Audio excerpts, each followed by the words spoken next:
Welcome back to the Innovator, the Imitator, and the Idiot. I am Kyle Wong with the Integrity First team at Pikes Peak Dream Homes Realty out of Colorado. I'm Corey Martin with the Bank of England team, our mortgage team out of Denver, Colorado as well. So today we are going to be talking about the current state of things, right? So the market, what's changed over the last 90 days in particular, and where we think we'll be in the next 90, right? So the market is kind of up in the air. It's been crazy post-COVID times. Now it's been, almost 3 years. And we came out of a crazy hot market, right? Seller's market, like dirt cheap to borrow money. So we're just going to go through and explore that. Obviously, Corey Martin is the financial expert here. I am in real estate, so I get to see kind of the effects of what that looks like. But first things first, I guess I'd probably have to say, how has COVID affected the market, right? And why are we in a different market, or why are we coming out of a different market than if COVID had never happened? Yeah, I think that's a great place to start and a great question. If we're going to talk about, I think the thing that we want to do is really understand what COVID did to our market. Yeah. What a global pandemic has done to our market. And I think what's in the simplest sense of it, what happened was we had a global pandemic where that caused and brought a lot of uncertainty into the market. And when there's in all of the marketplaces, right, not just real estate, but in the stock market, we saw investment capital or venture capital firms stop lending money across the board.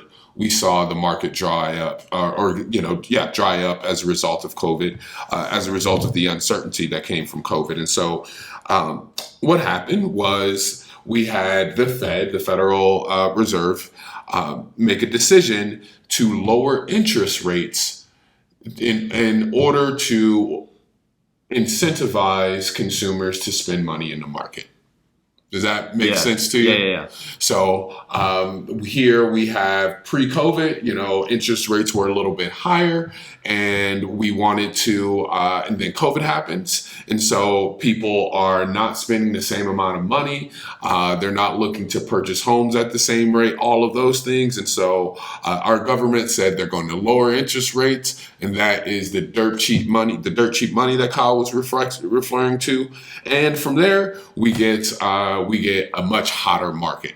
What do you think that did as far as the real estate side of things goes? Yeah, man, it was crazy. I mean, nobody knew what was happening, and not just from a financial or business standpoint, but people's health they're worried about, obviously. So it was kind of interesting because obviously you and I both know the market ebbs and flows, right? And we have these cycles that is very cyclical, and barring 2007, 2008, that kind of whole crash, which again was an anomaly, but it's kind of its own special thing for a bunch of different reasons, right? Due to lending practices and, people getting into homes they just really weren't supposed to get into in the first place, right? Like they couldn't afford.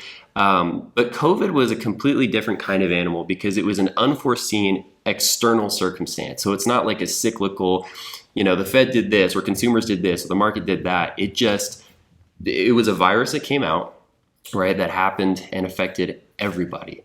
Yeah. And so the effects on my end, COVID really was a catalyst for a lot of things to come, right? So a lot of businesses were at that time growing, and we were in a good economy. And as soon as COVID happened, like government shut down, businesses shut down, all kinds of things happened. And so it kind of created this rift, right? This bigger gap between big successful corporations that could automate things and kind of, right, like Amazon or streaming services, whereas hospitality and stuff like that and smaller like brick and mortar stores were really suffering. And so the way that affects real estate is that in this digital age, a lot of people who had gone on business trips all the day long and were constantly traveling and doing all this stuff, they started to work remote, right? while everybody who couldn't worked at service jobs or, certain entrepreneur jobs, or I know a lot of people in like the music industry, Yeah. that kind of stuff. It was really unfortunate. Or the performing arts, they suffered a lot because of it. And so in turn, you had a lot of people that were at their homes 24/7, right, around their families, kind of doing work, and they're like, well, shoot, I don't really love working from home in this space. Like, I kind of want to get a house that I like with a nice big old office. And so it kind of prompted this rural shift where they didn't have to be close in proximity to their businesses anymore because they're not driving to and from work. They're not driving to and from the airport as much. And so you mix that with the dirt cheap cost to borrow, right? Like what, 3-ish% interest rates. Yep. So we saw, it was a really crazy time that kind of culminated all this stuff where people were like, I can live where I want. It's cheap to live where I want. And to add on top of that, there's kind of a third thing. It was like the perfect storm coming together. People who had their homes had seen so much appreciation in the last 5, maybe even 10 years since kind of 2012-ish when prices nationally started to go back up. They had all this equity. So they had cash to buy a new house. They had, for a big down payment or just buy it outright. They had the financial means to borrow, but also now they had the desire to for their work or for, external circumstances. And so you kind of had this perfect storm of mass relocation for just about everybody. Yeah. And so what that turned into was a crazy, crazy market with super low inventory. Right? You could not build enough houses at the time, and super, super high demand. So people wanted to get into bigger, better homes, or, kids left, they wanted to downsize, or they just straight up wanted to move. Yeah. And so it turned into a hot seller's market that lasted until, and we'll get to this, until about 90-ish days ago, right? About in February, March is kind of when things started to change. And go ahead and tell them why. No, you're right. You're absolutely right. We had this super hot seller's market, and to really dive in on that, what we mean by a seller's market is a seller has more than one competitive offer. Not even more than one. I think it'd probably be more than 3 competitive offers on their property, and on their home for sale. And that's just like the baseline for a seller's market. I think you would say that most of the homes that were up for sale between we'll call it the summer of 2020 through the summer of 2022 had a few more than three competitive offers on it. Yeah. And even homes that weren't so desirable. People just needed homes. And actually, one more thing I forgot to mention is the fact that we have seen such a crazy influx of not only investors, like private investors, but investment companies, right? Yes. BlackRock, everybody's heard about, Zillow, their whole deal, that failed, but unfortunately for them. But so. Absolutely. No. So we had, what Kyle was describing was a situation where we had more people in market to buy homes than ever before. Yeah. We had more people in market to purchase and purchase a home than ever before. And that's just that's what we're talking about with the public. But Kyle also mentioned private investment companies that were also able to come in and not only purchase this home with financing, but in a lot of cases, they were doing so cash. And so that created the strongest seller's market you could ever hope for.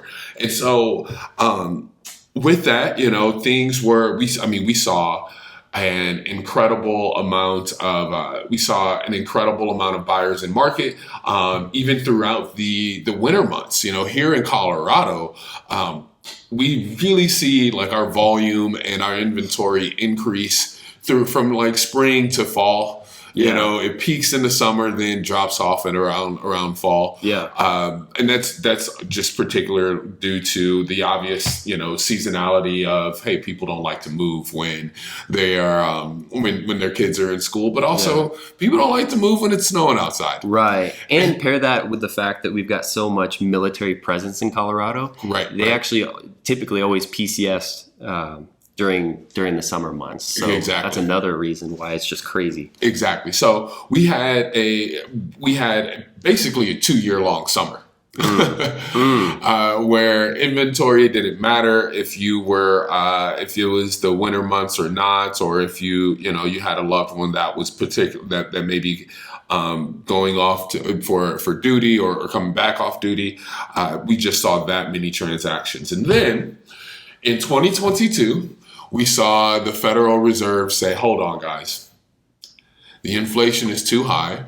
The cost of goods has risen too quickly for the general public, and we need to do something about it.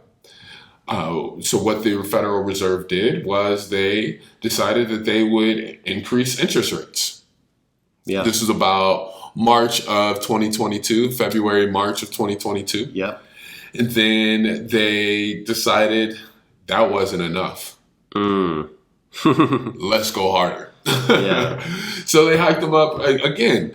Both times were 75 basis points. So think of a 1 basis point as 1/100th%. So, we saw interest rates go from the 3s to in the mid 4s, and then the mid 4s to the mid 5s. Yeah. And then they got up to around 6%. 6.5% here over the last month. And so what that's done is it's all of those folks that were in market to purchase a home.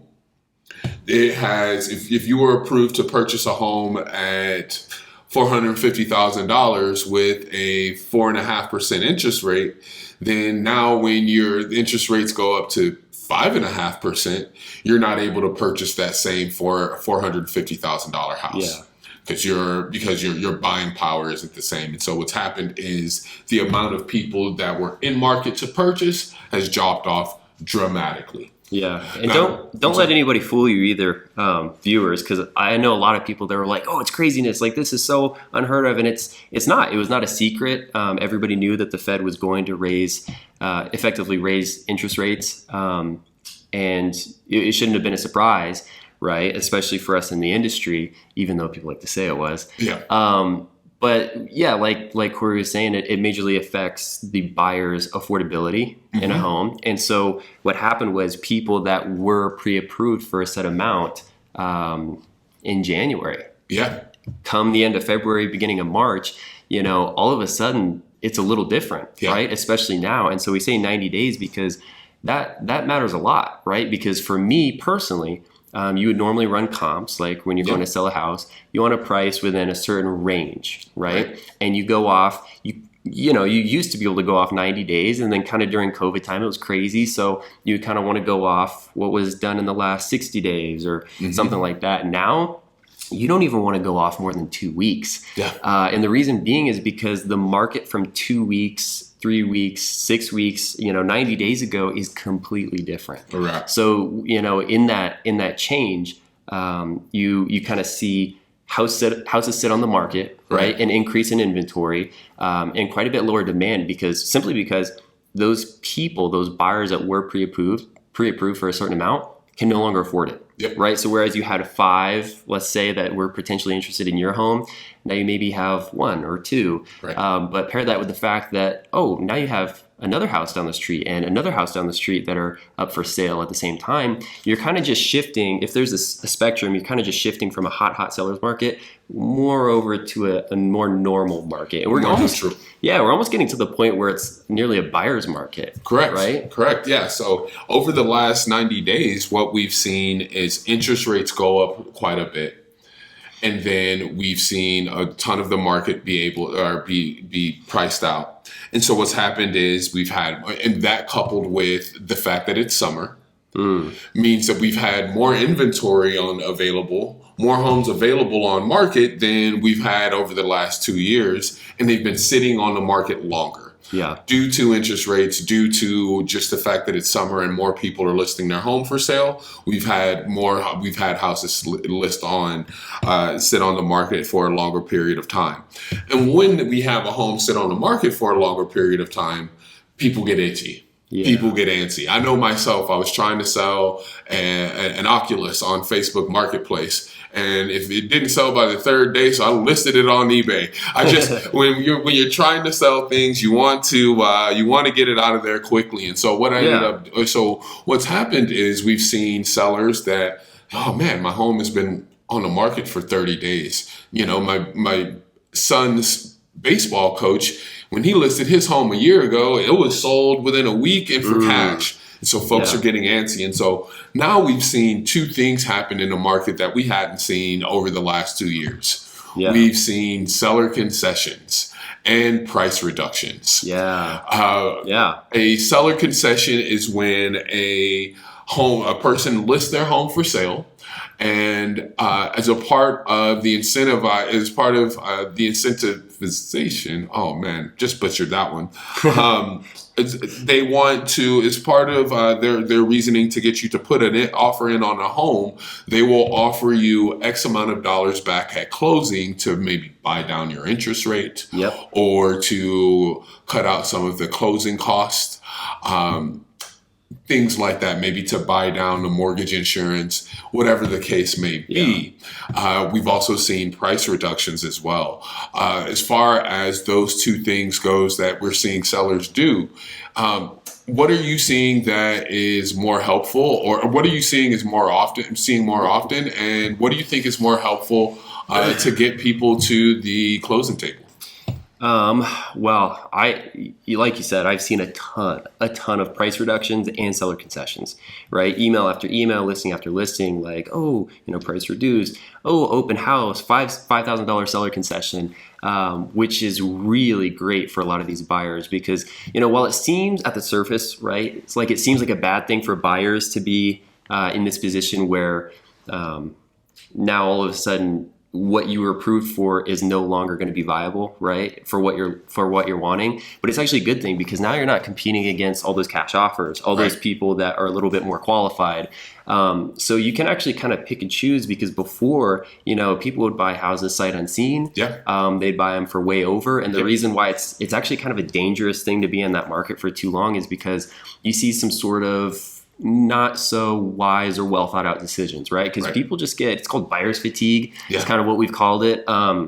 You get these buyers and even their agents that are just starting to do even unethical things, like throw out multiple offers at the same time, or they'll just say like, I'm tired of doing this. Like I've put out 10 offers. We'll shoot out another one, and it becomes like monotonous and a thoughtless process. And so what can happen is they go under contracts for a house. Way over asking, and let's say it doesn't appraise, right? So then you go under contract, the bank says... I'm sorry, let's back up a little bit and just give a little bit more detail about the appraisal gap that you're mentioning, right? So home is listed for $500, and the home is listed for $500, and you offer at... $525. And it appraises at... $510. Okay. Ooh. Now what do you do? Yeah, so the reason why that can be kind of a dangerous thing for the buyer and the seller both is because as the buyer, the reason why it's so important to appraise is that the bank wants to know that, hey, if we're going to loan you whatever you put in the offer for, so $525, that the house, if you were to go upside down, is worth $525. So that us as the bank that are on the hook for it will be able to get our money back if things were to go sideways. And so you have a couple options as a buyer, right? So you can bring the cash at closing, the $10,000, $15,000 difference. Yep, I think that's what it is. But some people that's on top of the other closing costs, by the way. Your down payment, all the fees for closing, all that stuff. So most people in that position don't have that, or they just didn't know that was going to happen. Right. So educating your buyers is super important. But also for the seller, you have people that maybe aren't that invested, and then what they do is they end up pulling out. Right. And let's say you're on a time frame as a seller, like you're under contract on another house. You need to sell this house. You don't want to just go under contract. It's frustrating. It's very time consuming, and it can mess things up. So being able to price that properly and be in a market where the buyer is invested, The buyer's got skin in the game. They know what they want, and you want that to close as badly as they do. Yeah. That's important. Yeah, I agree. I think it's so important that, like, this isn't to say that if you bought a home over the last 2 years, then you probably paid more over asking price or you paid more than what it was worth. That's not what we're saying at all. Yeah, no. I think that buying a home over the last 2 years, it probably is one of the smartest things that you could have done. Given the circumstances and the market. Yeah. You know what they say, the best time to buy is 20 years ago and today. Yep, that's it. That's it. Spoken like a true real estate agent, right? So that said, though, what we're seeing is that, look, we're not saying that buying a home over the last 2 years was a bad idea. What we're saying is that there's good things happening coming in the next 90 days, in the next year. And just because you didn't buy a home over the last 2 years, and just because the market has changed a lot over the last 90 days, doesn't mean that you are out of luck and you should probably go live in a van down by the river. Right. What we're saying is that there's actually good news coming. So because we've seen because interest rates have dropped, and we've seen people drop out of the market, we've also seen inflation drop a little bit. And on top of that, we've seen more unemployment claims than we've seen over the last 2 years. Yeah. With that means that the economy isn't about to fall through the floor. Yeah. But it's not doing as good as it was 4 years ago, Right. 5 years ago, Right. 10 years ago, right? So what the Fed will do is they'll drop interest rates. And so we can think of, I think there was Fannie Mae just recently came out with an article saying that we expect to see interest rates drop to about 4.5% coming in early 2023 and the end of 2023 as well. So that's I know in comparison to early 2022, that's not the best interest rate. Yeah. That said, 4.5% is still pretty solid. Yeah. Historically speaking, yeah. Yeah, historically, they're about 7%. I know that I always think it's funny to look this stuff up. When I was born, the interest rates were about 11%. So I have people in the industry that are veterans that are like, I remember back in my day, 18%. And I'm just like, so when people complain about 5.5%, it's like, historically, we're not doing so bad. So Right. I think that over the next 90 days, we will see more people come back into the market as we see interest rates drop. Yeah. Do you think that we'll see the same sort of